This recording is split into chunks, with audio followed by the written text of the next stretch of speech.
নমস্কার, আমি মিঠু। শুরু করছি নজরে রাজ্য। নতুন অর্থবর্ষের শুরুতেই 748টি ওষুধের দাম এক ধাক্কায় বাড়িয়ে দিল কেন্দ্র। ন্যাশনাল ফার্মাসিউটিক্যাল প্রাইসিং অথরিটির যুক্তি ছিল, পাইকারি বাজারে দামের সঙ্গে ভারসাম্য বজায় রাখতে অত্যাবশ্যকীয় ওষুধের দাম একবারে 1.74% বাড়ানোর সিদ্ধান্ত নেয়, যার মধ্যে ক্যান্সার থেকে হৃদরোগ, উচ্চ রক্তচাপ, এমনকি শিশুদের বিভিন্ন রোগ রয়েছে।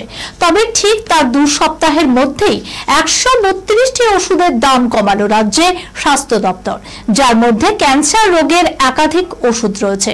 স্বাস্থ্য সাথী বিভাগ থেকে এই মর্মে নির্দেশিকা জারি হয়েছে। একই সঙ্গে আরো 9টি ওষুধ স্বাস্থ্য সাথী গ্রুপের আওতায় আনা হলো।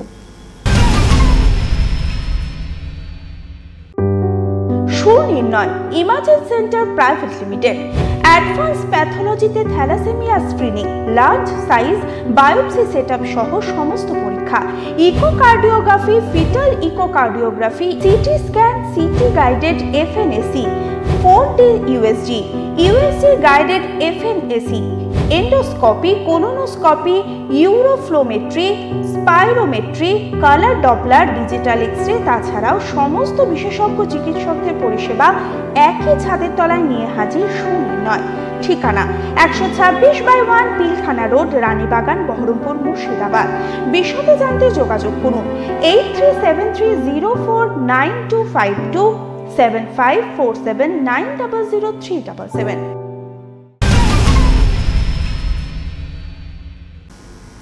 সপ্তাহান্তে রাজ্য জুড়ে ঝড় বৃষ্টির পূর্বাভাস দিল আলিপুর আবহাওয়া দপ্তর। বৃষ্টির সঙ্গে সঙ্গে নামবে তাপমাত্রার পারদ। বৃহস্পতিবার ও শুক্রবার কিছু জেলায় কালবৈশাখীর তাণ্ডব রয়েছে, তবে উত্তরবঙ্গে বৃহস্পতিবার ঝড় বৃষ্টির সম্ভাবনা বেশি থাকবে। কলকাতা সহ দক্ষিণবঙ্গের সব জেলাতেই বজ্রবিদ্যুৎ সহ 2-1 পশলা হালকা থেকে মাঝারি বৃষ্টি হতে পারে। সঙ্গে ঘন্টায় 30 থেকে 50 কিলোমিটার বেগে দমকা ঝোড়ো বাতাস বইতে পারে। পুরুলিয়া, বাঁকুড়া, বীরভূম ও পশ্চিম বর্ধমানে বজ্রবিদ্যুৎ সহ বৃষ্টির সঙ্গে ঝড়ের পরিমাণ একটু বেশি থাকতে পারে। এবার আসবো একেবারে এক অন্য খবরে। রাস্তা দিয়ে পার হলেই বন্ধ হয়ে যাচ্ছে বাইক, কিছুতেই আর সেই বাইক স্টার্ট করা যাচ্ছে না। আর তখনই পিছন থেকে কে যেন জড়িয়ে ধরছে, কিন্তু চোখেও দেখা যাচ্ছে না, সারা শরীরে আঁচড় দিয়ে যাচ্ছে। 2 সপ্তাহেরও বেশি সময়ে এমন অলৌকিক ঘটনার মুখোমুখি হয়েছেন প্রায় 3 থেকে 4 জন। আর তাতেই ভূতের আতঙ্ক চেপে বসেছে পুরুলিয়ার হুডা থানার অর্জুন জোড়া গ্রাম এলাকায়। তার জেরে চৈত্র সংক্রান্তিতে গাজন মেলাতেও জনশূন্য হয়ে গেল। দিনের বেলাতেও ওই পথ দিয়ে যাচ্ছেন না এলাকার মানুষজন। যদিও পুরুলিয়া বিজ্ঞান বিভাগ সদস্য নয়ন মুখোপাধ্যায় এসব কথা উড়িয়ে দিয়েছেন। ভূত দেখাতে পারলে 5 লক্ষ টাকা পুরস্কার ঘোষণা করেন তিনি।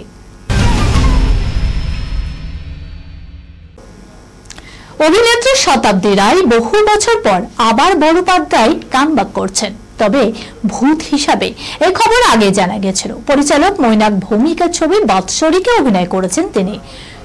শতাব্দীর এই কামব্যাকে তার সঙ্গে হচ্ছেন অভিনেত্রী রীতা ভরি চক্রবর্তী। পয়লা বৈশাখের সকালে ছবির পোস্টারে ফার্স্ট লুক প্রকাশ্যে এসেছিল।